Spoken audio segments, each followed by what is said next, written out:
দেখো দেখো, কাল তোমরা তো জানোই আমি মেলাতে ঘুরতে এসেছি, তো দেখতেই পাচ্ছ এই মেলায় ঘুরতে ঘুরতে আমি হট করে ভয় পেয়ে গেছি। আমি কী হলো, সামনে এরা কারা?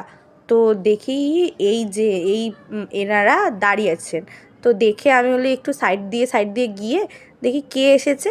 ওমা, দেখছি আমাদের সোনারপুর রাজপুরের বিধায়ক, ইনি আমাদের এই মেলাটা উদ্বোধন করতে এসেছেন। তো আমরা দেখে তো রাসমেলাটায় আমরাও গিয়েছি, ওনারাও ওই প্রথম দিন আজকে ছিল, সেই জন্য আমরা গিয়েছি, ওনারাও উদ্বোধন করতে এসেছেন। তো দেখে আমার খুব ভালো লাগলো যে উনি এসছেন। আর দেখো বেলুন দিয়ে কি সুন্দর ডেকোরেশন করা আছে, সাদা লাল বেলুন দিয়ে, আর কি কালারফুল, দেখো সামনের ফুল টুল দিয়ে কি সুন্দর ডেকোরেশনটা করেছে, খুবই ভালো লাগছে দেখতে। আর দেখো আজকে যেহেতু প্রথম দিন সেহেতু মেলাটা অনেক ফাঁকাই ছিল, হ্যাঁ, কিন্তু ওনাদের দেখার জন্য কিন্তু প্রচুর ভিড় হয়েছিল। আর এই দিকে দেখো আমার বান্ধবী জানু, ও ওখানে অনেকগুলো জানু মানে তোমরা তো জানোই, সুচরিতার কথা বলছি।